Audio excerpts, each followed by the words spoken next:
قدرمنو هیوادوالو ګرانو خویندو ورونو ځوانانو سلام او درناوی وړاندې کوم. هیله ده جوړ روغ او نیکمرغه اوسئ. بیننده‌های عزیز، هموطنان گرامی، خواهران برادران، جوانان عزیز سلام و تمام افغان‌های مقیم دنمارک احترام به شما. ګرانو عزیزانو، سترګې مې له اوښکو ډکې دي او نه غواړم تاسو ته یې وښیم، ځکه زه لا د 9 کالو وم چې کار مې شروع کړ د افغانستان په راډیو کې د ماشومانو په پروګرام کې د اعلیحضرت محمد ظاهر شاه په وخت کې.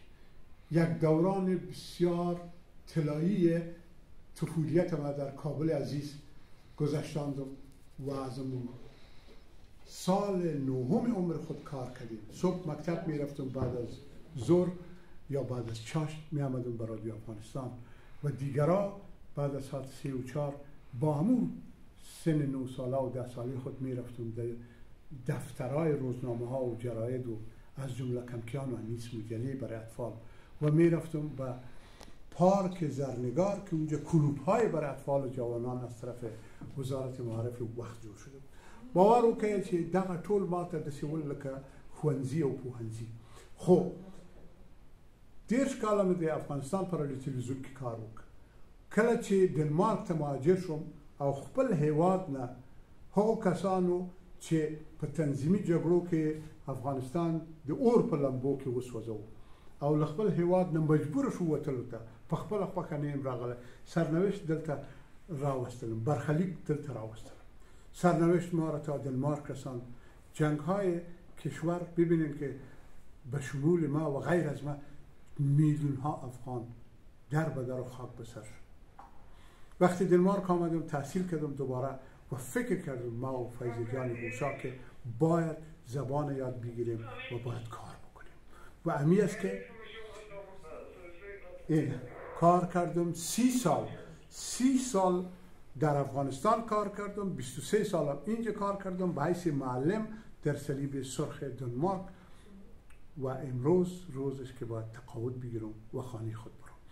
زه خوشحاله یم چې د دنمارک د سره صلیب د ښوونځیو له لارې د استاد او ښوونکي په توګه مې هغو کسانو ته چې د نړۍ له بېلابېلو هېوادونو ته مهاجر شول، له هغې ډلې افغانانو ته، ګرانو افغانانو ته د دنمارک پیژندنې په برخه کې، د دنمارکي ژبې د زده کړې په برخه کې او دا چې د مهاجرت او کډوالۍ قوانین څه دي، د دوی وظایف څه دي او د دوی حقوق څه دي، د دوی مکلفیتونه څه دي، دوی څنګه باید ژوند وکړي. دغه پروسه دی چې دوی راغلي تر څو قبلیږي، دا به ما درس ورکول دوی ته په څنګ کې دنمارکي ژبه، په څنګ کې د دنمارک تاریخ و جغرافیا و کلتور و فرهنگ. خب این بود خدمات ما در کناری که ما و فیض جان حوسا خانم ما و فرزندای ما نشرات مستقیم رادیو و تلویزیون هم از دنمارک داریم در خدمت به هموطنای. خب اگر هیواد دوستی از امی بود اینمی از دست ما میشه، خدا قبول کنه و شما قبول کنین. امیدوار هستم اگر به شما نرسیدیم، اگر خدمتتان نکردیم مرا ببخشین و دوستتان دارم، همیشه در کنارتان هستم. خوش هستم امروز که از اون صنف نوع مکتب که من در خانه نبودم تا امروز دیگه حال امرای فیض جان حوسا و 6 اولاد خود به نام خدا 8 نواسه خود یک جا خود بودم. زه لدی زین لطول مقامات نه استعفا ورکوم د کارونو او نور نو زه د کارم نه یم، هغه کار کوم چې زړه مې غواړي او کولی شم. ټولو مقاماتونه په اجتماعي، په ټولنو کې، په شوراګانو کې، کمیټو کې او په نورو هغو فعالیتونو کې چې ما درلودل نور نو بس زه باید خپل کورنۍ ته اوس ورسېږم. په دې څنګ کې انشاءالله چې خپل وطنوالو ته به هم رسېږو، کار به هم کوو، خدمت به هم کوو. نیکمرغه، خوشحاله او بریالي اوسئ.